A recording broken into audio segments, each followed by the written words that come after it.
നമസ്കാരം. നാക്കെടുത്താൽ പറയുന്നത് പെരും നുണ. നഗരസഭാധിപയാണ് പോലും. ഒരു ദിവസത്തെ അന്നത്തിനു വേണ്ടി കൂത്താടികൾ പോലും നുളയ്ക്കാൻ മടിക്കുന്ന, മനുഷ്യ വിസർജ്യവും ചത്തുമലച്ച തെരുവു നായ്ക്കളും ഒഴുകി നടക്കുന്ന അഴുക്കുചാലിലേക്ക് ജോയി എന്ന ഒരു പാവം കൂലിപ്പണിക്കാരൻ ആണ്ടുപോയിട്ട് ദിവസം 2 ഇന്നു രാവിലെയാണ് അയാളുടെ മൃതദേഹം കിട്ടിയത്. ഉളുപ്പില്ലാതെ, യാതൊരു ഉളുപ്പുമില്ലാതെ രക്ഷാപ്രവർത്തനം നടക്കുന്ന ആമയിഴഞ്ചാൻ തോടിന്റെ കരയിൽ വന്നു നിന്ന് മാധ്യമങ്ങളുടെ മൈക്കിന് മുന്നിൽ നിന്ന് തള്ളിമറിക്കുന്നു മേയർ ഊട്ടി.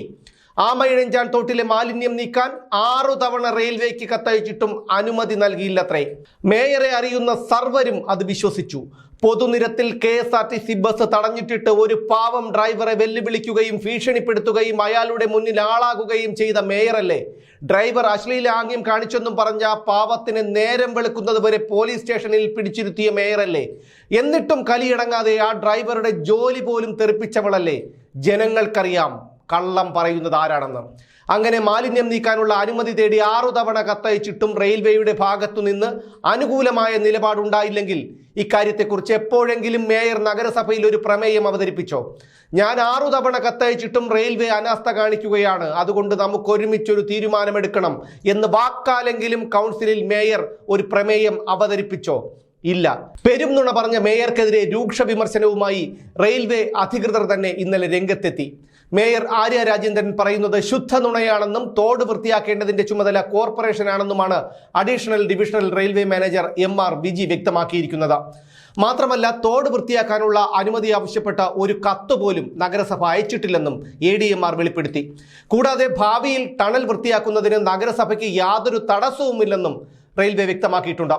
ഖരമാലിന്യങ്ങൾ തോട്ടിൽ തള്ളുന്നത് റെയിൽവേ അല്ല, ജനങ്ങൾ തന്നെയാണ്. റെയിൽവേ അവരുടെ മാലിന്യങ്ങൾ നീക്കം ചെയ്യാൻ കരാർ നൽകിയിട്ടുണ്ട്. ആ കരാറുകാർ കൃത്യമായി അത് ചെയ്യുന്നുമുണ്ട്.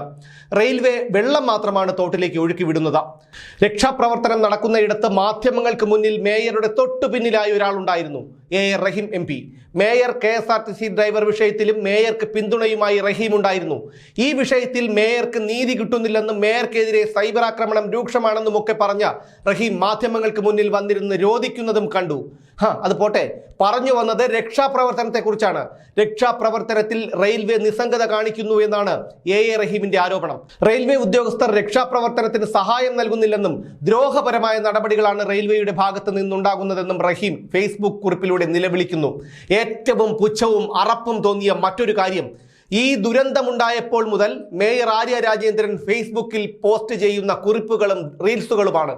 ഈ ഒരു ദുരന്തം നടന്ന സ്ഥലത്തെങ്കിലും ഈ ദുരന്തത്തിന്റെ ഉത്തരവാദികളിൽ പ്രധാനി താനാണെന്നുള്ള ബോധം ഉള്ളിലെങ്കിലും അല്പമുണ്ടെങ്കിൽ ഇതുപോലെ ഒരു ക്രൂരത കാണിക്കില്ലായിരുന്നു. പോസ്റ്റുകളും റീൽസുകളും ഇട്ട് കമന്റും ലൈക്കും വാങ്ങാനാണ് മേയർക്ക് താല്പര്യം. ഒരു ചെറിയ മഴ പെയ്താൽ ഉടുമുണ്ടുയർത്തി അരക്കെട്ടിന് മുകളിൽ വെച്ചുകൊണ്ട് മാത്രമേ തലസ്ഥാന നഗരത്തിന്റെ ഹൃദയഭാഗമായ തമ്പാനൂർ ഉൾപ്പെടെയുള്ള പലയിടങ്ങളിലും നടക്കാൻ കഴിയൂ. നിങ്ങൾക്കറിയാമല്ലോ, തിരുവനന്തപുരം നഗരത്തിലെ കണ്ണമ്മൂലയും പേട്ടയും ഉൾപ്പെടെയുള്ള ഭാഗങ്ങളിൽ മഴ പെയ്താലുള്ള അവസ്ഥ. ഉടുതുണിക്ക് മറുതുണിയില്ലാതെ അഭയാർത്ഥി കേന്ദ്രങ്ങളിലേക്ക് ഓടുകയാണ് ഇവിടുത്തെ താമസക്കാർ. മഴ പെയ്തു തോർന്ന് വീടിനുള്ളിൽ മുട്ടറ്റം ചെളിയിൽ മുങ്ങി റേഷൻ കാർഡ് വരെ നഷ്ടപ്പെട്ട് എന്തു ചെയ്യണമെന്നറിയാതെ അന്തം വിട്ടു നിൽക്കുന്നവരുടെ അടുത്തു ചെന്ന വീഡിയോ ഉണ്ടാക്കി ഫേസ്ബുക്കിൽ ഇടുന്നതിലാണ് മേയർക്ക് സന്തോഷവും സംതൃപ്തിയും. ഞാൻ പറയുന്നത് കള്ളമാണെന്ന് നിങ്ങൾക്ക് തോന്നുന്നുണ്ടെങ്കിൽ മേയറുടെ ഫേസ്ബുക്ക് അക്കൗണ്ട് പരിശോധിച്ചാൽ നിങ്ങൾക്കത് മനസ്സിലാക്കാൻ കഴിയും. ഇപ്പോഴും ഇവരെയൊന്നും, ഈ റഹീമിനെയും ആര്യ രാജേന്ദ്രനെയും പിണറായി വിജയനെയും ഒന്നും കുറ്റപ്പെടുത്തുന്നതിൽ എനിക്ക് യാതൊരു താല്പര്യവുമില്ല. പക്ഷേ എന്തെങ്കിലും ഒരു നല്ല കാര്യം ചെയ്യണ്ടേ? എന്തെങ്കിലും ഒരു നല്ല കാര്യം. എന്നാലല്ലേ ഇവരെ കുറിച്ച് എന്തെങ്കിലും നല്ലത് പറയാൻ കഴിയൂ. എന്താണ് ഈ മേയറുടെ ജോലി? നടു റോഡിൽ റൗഡിത്തരം കാണിക്കുന്നതോ അതോ മാധ്യമങ്ങൾക്ക് മുന്നിൽ നിന്ന് ആളാകുന്നതോ? ആമയിഴഞ്ചാൻ തോട്ടിലെ മാലിന്യ കൂമ്പാരം കാണാൻ തോട്ടിലേക്ക് ഊളിയിട്ട് പോകേണ്ട കാര്യമൊന്നുമില്ല. ഉപ്പിടാമൂട് പാലത്തിനടുത്ത് കൂടി തകരപ്പറമ്പിലേക്കൊന്ന് പോയാൽ മതി. കൊതുകും കൃമിയും കൂത്താടിയും ഒക്കെ വിഹരിക്കുന്ന പ്ലാസ്റ്റിക് കവറുകളിൽ കെട്ടി വലിച്ചെറിഞ്ഞ മാലിന്യങ്ങൾ ഉൾപ്പെടെ നിറഞ്ഞിരിക്കുന്ന ആമയിഴഞ്ചാൻ തോട് കാണാം. അത് കണ്ടിട്ടെങ്കിലും ആ മാലിന്യങ്ങൾ നീക്കം ചെയ്യാൻ മേയർക്ക് കഴിഞ്ഞിട്ടില്ലെങ്കിൽ പിന്നെ എന്തിനാണ് ഉളുപ്പില്ലാതെ ആ കസേരയിൽ കയറിയിരിക്കുന്നത്? പ്രതികരണശേഷി നഷ്ടപ്പെട്ട ഷണ്ടന്മാരാണ് കേരളത്തിലെ ജനങ്ങളിൽ വലിയൊരു വിഭാഗവും. പ്രതികരണശേഷിയുള്ളവരായിരുന്നുവെങ്കിൽ മേയർ ഇങ്ങനെ വന്ന് മാധ്യമങ്ങളുടെ മുന്നിൽ പെരും നുണയും തട്ടിവിട്ട് ഞെളിഞ്ഞു നിൽക്കില്ലായിരുന്നു. ഇനി ആ മനുഷ്യന്റെ അഴുകി വികൃതമായ ജഡം കിട്ടിയിട്ട് എന്തു കാര്യം? മകൻ മടങ്ങി വരുമെന്ന പ്രതീക്ഷയോടെ ഇപ്പോഴും കരഞ്ഞു കാത്തിരിക്കുന്ന ആ പെറ്റമ്മയ്ക്ക് നേരാംവണ്ണം മകന്റെ മുഖമെങ്കിലും ഒന്ന് കാണാൻ കഴിയുമോ? കഴിയില്ല. ഈ വാർത്തയും ഇന്നോ നാളെയോ ജനം മറക്കും. ആക്രി പെറുക്കിയും മാലിന്യം കോരിയും ജീവിതം തള്ളി നീക്കിയിരുന്ന ജോയി എന്ന പാവം മനുഷ്യനെ കൊന്നതാണ് നാട് ഭരിക്കുന്ന ജനസേവകരൊക്കെ കൂടി. നശിച്ചു പോകും, ഇവറ്റകൾ നശിച്ചു പോകും.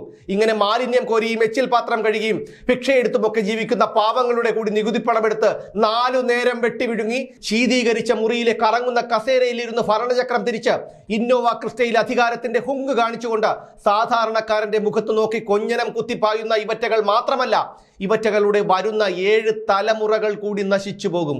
ഇതിൽ കൂടുതൽ ഇനി എന്തു പറയാൻ?